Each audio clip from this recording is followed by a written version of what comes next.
नमस्कार दर्शक बंधु आपण समस्त को मो चैनल को पुणी थे स्वागत करुचे। दर्शक बंधु राम नवमी दिन किछि करंतु किंबा न करंतु एही पांचटी काम निश्चय कर दियंतु आपणकर सबु दुख निश्चय दूर हब। आज्ञा हाँ दर्शक बंधु 6 एप्रिल 2025 रविवार राम नवमी जो माने शिवरात्रि करुचंती जन्माष्टमी करुचंती से माने राम नवमी सीता नवमी एवं राधाष्टमी भी करवा दरकार।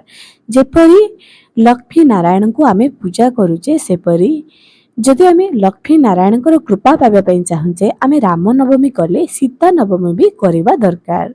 आज्ञा कहीं यह पछरे भी गोटे कारण अच्छे कारण आमे जदि खाली लक्ष्मी को डाकिबा लक्ष्मी तो चंचला से आसबे पुणी चली जाए किंतु जदि आमे लक्ष्मी को संगे नारायण पूजा करवा ताहले आम घर स्थिर लक्ष्मीर वास हब एवं जेपरी आमे केवल महादेव पूजा कले कौन आमे माँ पार्वती को पाई परिबा।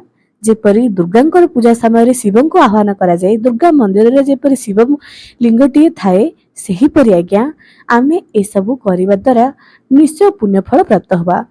आमे स्वामी स्त्री प्रत्येक घरर घरणी एवं गृहस्थ माने जनक बिना आउ जणे अधूरा जणे जेतेबेले बाहर जेतेबेले बलभद्र बाहर एवं जगन्नाथ लक्ष्मी छाड़ी जिबारु बाहर जाउथिले केही तांकु आदर करुथिले।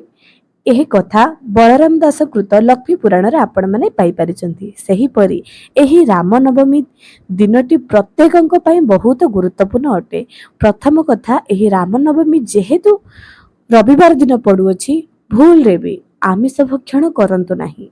आपण मानकु लागिबो एही राम नवमी अबा कोन आमे आमिष खाइदबा आमर कोन जाउछि। आज्ञा गोटे दिन न खाइले कोन चलिबनी तेणु जमा भी एही गोटे दिन पवित्र दिन रे आपण माने आमिष भक्षण करंतु नाही। एहा आपणक पई जमा भी भल नुह। जीवन रे जदि उन्नति चाहुचंती किछि धर्म कार्य भी करंतु आज्ञा आपणकर ही मंगल हबो। एबे चलंतु आमे जानिबा राम नवमी दिन आपण मानकु केउ पांचटी काम करिवे। बछा बछा आपणकु पई अति सरल काम नहीं आसी जहाँ आपण माने करबा द्वारा आपणकर मनस्कामना पूर्ण हबो।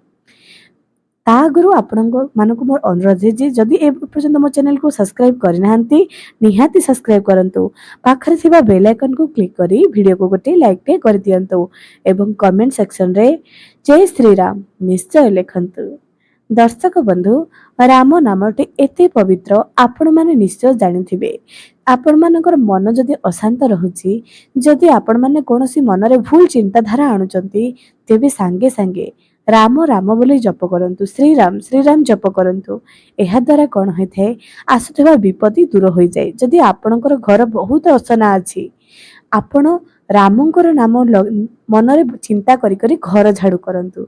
एहा द्वारा आपणक घर अलक्ष्मी दूर होइथाय। जेतेबेले आपण पूजा करूचंती पूजा सरीबा पर जे आळती भगवान को पाखरे बुलाउचंती ताहाकु पानी छड़ाई सारी घर सारा घंटी बजाय बजाय जेतेबेले बुलुचंती सेतेबेले सीताराम जय राजाराम एहाकु जप करी करी बुलांतु। एहा द्वारा कौन होइथाय एहा द्वारा आपणक घर अलक्ष्मी दूर होइथाय कली झगड़ा अशांति दूर होइथाय। राम राम रे नाम रे एते शक्ति अछि। जेउठी रामायण पाठ करा जाय जेउठी रामंकर नाम उच्चारण करा जाय सेठी हनुमान लुचि करी सब सुनि थांती। एहा पूर्वरु ही मत अछि एवं निजे हनुमान कहिचंती।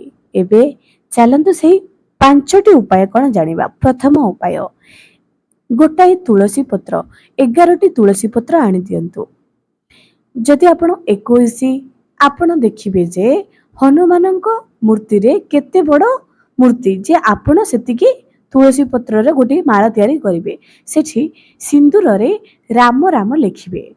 हनुमानंकर सिंदूर रे राम राम तुलसी पत्र रे लिखिबे। ताहाकु आपण माने गोटे माला करदेबे जेपरि कि 11 21 31 51 108। एहाकु जदि राम नवमी दिन हनुमानंक गळा रे पिंधाइबे आपण कोटि कोटि जन्मर पापरु आपण मुक्ति पाई परिबे। आपणक जीवन रे जे अधा अधूरा मनस्कामना थिला ताहा निश्चय दूर हबो। हाँ आज्ञा एते पवित्र एही दिनटी। एबे द्वितीय जिंस ଏହି ରାମନବମୀ ଦିନ ଯଦି କୌଣସି ନୂଆ କାମ ଆରମ୍ଭ କରିବା ପାଇଁ ଚାହୁଁଛନ୍ତି ନିଶ୍ଚୟ କରନ୍ତୁ ଆଜ୍ଞା, ଯେକୌଣସି କାମ ହେଉନା କାହିଁକି। ଏବଂ ଯଦି ଆପଣମାନେ ଲାଗୁଛି ଯେ ଆପଣମାନଙ୍କ ମନରେ ବହୁତ ବଡ଼ ଅବଶୋଷ ରହିଯାଇଛି, ଯଦି ଚାହୁଁଛନ୍ତି ଆପଣ ସେ ଅବଶୋଷରୁ ଦୂର ହେବା ପାଇଁ ଏହି ଦିନ 11ଟି ତୁଳସୀ ପତ୍ର ତ ନିଶ୍ଚୟ ହନୁମାନଙ୍କର ପାଖରେ ଚଢ଼ାଇ ଦିଅନ୍ତୁ। ତୃତୀୟଟି ହେଉଛି ଶୁଖି ଯାଇଥିବା ତୁଳସୀ କାଠି। ଶୁଖି ଯାଇଥିବା ତୁଳସୀ କାଠି 7ଟି ତୁଳସୀ କାଠି ନିଅନ୍ତୁ, ଏହାକୁ ବଳିତାରେ ବା ସଳିତାରେ ଗୁଡ଼ାଇ ଦିଅନ୍ତୁ। ଘିଅରେ ଭଲ ଭାବରେ ଡୁବାଇ କରି ପ୍ରଭୁ ରାମଙ୍କର ମନ୍ଦିରରେ ଜଳାଇ ଦିଅନ୍ତୁ। ଏହାଦ୍ୱାରା ଆପଣଙ୍କର ଲକ୍ଷେ ଦୀପ ଜାଳିବାର ପୁଣ୍ୟର ଫଳ ଆପଣମାନେ ଆଜି ପ୍ରାପ୍ତ କରିପାରିବେ। ଏହି ରାମନବମୀ ଦିନ ଘରେ ମିଠା ଯେପରିକି ହାଲୁଆ ହଉ କ୍ଷୀରି ହଉ ପ୍ରସ୍ତୁତ କରନ୍ତୁ ଏବଂ ଚୈତ୍ର ନବରାତ୍ରିର ଷଷ୍ଠ ଦିନ ବି ଅଟେ, ନବମୀ ଦିନ ବି ଅଟେ, ନବମ ଦିନ ଯାହାକି ଗୋଟିଏ ଦିନରେ ଅଷ୍ଟମୀ ଏବଂ ନବମୀ ପଡୁଛି। ଏଥର ଚୈତ୍ର ନବରାତ୍ରି 9 ଦିନ ନ ହୋଇ 8 ଦିନ ହେଉଛି, ଏପରି ତିଥି ପଡୁଛି। ଏହା ବହୁତ ଶୁଭ ଅଟେ ଏବଂ ଆଜି ଯେଉଁମାନେ ଚୈତ୍ର ନବରାତ୍ରି କରିଥିବେ ସେମାନେ କନ୍ୟା ପୂଜନ ବି କରିଥିବେ, ଏହି ଦିନ ଉଦ୍ଯାପନ ବି କରିଥିବେ ଏବଂ ଆଜି ପବିତ୍ର ରାମ ନବମୀ ବି ପଡୁଅଛି। ତେଣୁ ଦର୍ଶକ ବନ୍ଧୁ, ଏପରି ଦିନକୁ ଜମା ବି ହାତଛଡ଼ା କରନ୍ତୁ ନାହିଁ। ଘରେ କଳି ଝଗଡ଼ା ଜମା ବି କରନ୍ତୁ ନାହିଁ। ଛୋଟ ଛୁଆଙ୍କୁ ଅନାଦର କରନ୍ତୁ ନାହିଁ। ଏହି ଦିନଟି ଆପଣଙ୍କ ପାଇଁ ନିଶ୍ଚୟ ସୁଖମୟ ହେବ।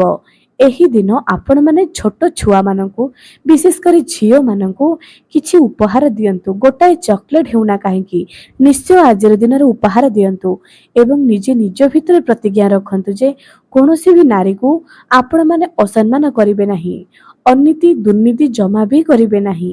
କାରଣ ନବରାତ୍ରି ମା ଦୁର୍ଗା ସେଥିପାଇଁ ଏହି ଧରିତ୍ରୀ ପୃଷ୍ଠକୁ ଓହ୍ଲାଇ ଆସିଥାନ୍ତି ଅନ୍ୟାୟ ଉପରେ ନ୍ୟାୟର ବିଜୟ ହେବା ପାଇଁ। ଏବେ ଦର୍ଶକ ବନ୍ଧୁ, ଆପଣମାନେ ଏହି ରାମ ନବମୀ ଦିନ ହନୁମାନ ଚାଳିଶା ପାଠ କରନ୍ତୁ, ରାମାୟଣ ପାଠ କରନ୍ତୁ, ସୁନ୍ଦରକାଣ୍ଡ ପାଠ କରନ୍ତୁ। ନିଜ ଘରେ ମୋବାଇଲରେ ଚଲାଇ କରି ଲଗାନ୍ତୁ ପଛେ କିନ୍ତୁ କରନ୍ତୁ। ଏହାଦ୍ୱାରା ଆପଣଙ୍କୁ ବହୁତ କୃପା ପ୍ରାପ୍ତ ହେବ ଏବଂ ନିଜ ଦାଣ୍ଡର ମୁଖ୍ୟ ଦ୍ୱାରକୁ ସଜାଇ ଦିଅନ୍ତୁ। କାରଣ ଠିକ୍ ପୂର୍ବ ବର୍ଷ ଅଯୋଧ୍ୟାରେ ରାମ ମନ୍ଦିର ପ୍ରତିଷ୍ଠା ହୋଇଥିଲା ଏବଂ ଏହି ବର୍ଷ ହେଉଛି ଦ୍ୱିତୀୟ ବର୍ଷ। କେତେ ସୁନ୍ଦର ଏହି ଦିନ। ଯଦି ଆପଣମାନେ ରାମଙ୍କର ମୂର୍ତ୍ତିଟିଏ ନିଜ ଘରେ ରଖିବା ପାଇଁ ଚାହୁଁଛନ୍ତି ଆଜି ତ ଆପଣମାନେ ନିଶ୍ଚୟ ନେଇକରି ଆସନ୍ତୁ। ଏହି ରାମନବମୀ ଦିନ ଆପଣଙ୍କର ବହୁତ ମଙ୍ଗଳ ହେବ। ଏହି ରାମନବମୀ ଦିନ ଆପଣମାନେ ଦେବଦେବ ମହାଦେବଙ୍କ ମନ୍ଦିରକୁ ଯାଆନ୍ତୁ। ଶିବଲିଙ୍ଗରେ ଅଷ୍ଟଗନ୍ଧରେ ରାମ ବୋଲି ଲେଖିଦିଅନ୍ତୁ ଏବଂ ବେଲପତ୍ରରେ ରାମ ରାମ ଲେଖି 11ଟି ବେଲପତ୍ରକୁ ମାଳା କରନ୍ତୁ। ଏହାକୁ ମହାଦେବଙ୍କ ଶିବଲିଙ୍ଗରେ ଚଢ଼ାଇ ଦିଅନ୍ତୁ ଏବଂ ଚଢ଼ାଇବା ସମୟରେ ନିଜର ମନସ୍କାମନାକୁ ମହାଦେବଙ୍କୁ ଜଣାଇ ଦିଅନ୍ତୁ। ଏହାଦ୍ୱାରା ଆପଣଙ୍କର ମନସ୍କାମନା ଶୀଘ୍ର ପୂର୍ଣ୍ଣ ହେବ। ବିଶ୍ୱାସର ସହକାରେ କଲେ ପଥର ବି ଭଗବାନ ପାଲଟି ଯାଆନ୍ତି। ତେଣୁ ଆପଣଙ୍କର ବିଶ୍ୱାସ ଉପରେ ନିର୍ଭର କରେ ଯେ ଆପଣ କେତେ ବିଶ୍ୱାସର ସହକାରେ ଏହି କାର୍ଯ୍ୟ କରୁଛନ୍ତି। ଏବେ ଦର୍ଶକ ବନ୍ଧୁ, ରାମ ଭଗବାନ ନାରାୟଣଙ୍କର ଏହି ରୂପ ରାମ, ଯିଏକି ଅତି ସରଳ ଏବଂ ଶାନ୍ତ ସ୍ୱଭାବର ରୂପଟିଏ ଥିଲେ। ରାମ, ତାଙ୍କ ନାମ ଯେପରି ତାଙ୍କର ନାମ ଉଚ୍ଚାରଣ ମାତ୍ରକେ ସେତିକି ଘରେ ପବିତ୍ରତା ଆସିଯାଏ। ଏହି ଦିନ ଯଦି ଆପଣମାନେ ରାମ ରାମ ଲେଖିବା ଆରମ୍ଭ କରିଦିଅନ୍ତି, ଯେପରିକି ଆପଣ କହିବେ ଯେ 108 ଥର ଲେଖନ୍ତୁ, 11 ଥର ଲେଖନ୍ତୁ, 21 ଥର ଲେଖନ୍ତୁ, ଆଜିଠାରୁ ଆରମ୍ଭ କରିଦିଅନ୍ତୁ। ଏହାଦ୍ୱାରା ଆପଣଙ୍କର ମନରେ ଥିବା ସବୁ ମନସ୍କାମନା ପୂର୍ଣ୍ଣ ହେବ। ତେଣୁ ଥରୁଟିଏ ଏହି ଉପାୟକୁ ଚେଷ୍ଟା କରନ୍ତୁ ଏବଂ ନିଜ ଘରର ମୁଖ୍ୟ ଦ୍ୱାରରେ ରଙ୍ଗୋଲି ଟିକେ ଟାଙ୍ଗି ଦିଅନ୍ତୁ ଏବଂ ଦୀପ ରାମଙ୍କ ଉଦ୍ଦେଶ୍ୟରେ ଜାଳନ୍ତୁ। ଦେଖିବେ ଆପଣଙ୍କର ଘରେ ନିଶ୍ଚୟ ସୁଖ ଆସିବ। ସବରୀ ପ୍ରତ୍ୟେକ ଥର ବିଶ୍ୱାସର ସହକାରେ ନିଜର ମୁଖ୍ୟ ଦ୍ୱାରକୁ ସଜାଉଥିଲା, ରାମଙ୍କ ପାଇଁ ଅରଣ୍ୟରୁ ବରକୋଳି ଆଣୁଥିଲା ଏବଂ ତାର ବିଶ୍ୱାସ ଆଜି ସତରେ ବି ଦିନେ ପରିଣତ ହୋଇଥିଲା। ତେଣୁ ବିଶ୍ୱାସ ମୂଳେ ଭଗବାନ, ବିଶ୍ୱାସ ଥିଲେ ଈଶ୍ୱର ସବୁ କିଛି ଦିଅନ୍ତି। ଆଜି ପାଇଁ ରହୁଛି, ପୁଣି ଦେଖା ହେବ ଆଗାମୀ ଏକ ସୁନ୍ଦର ଭିଡ଼ିଓରେ।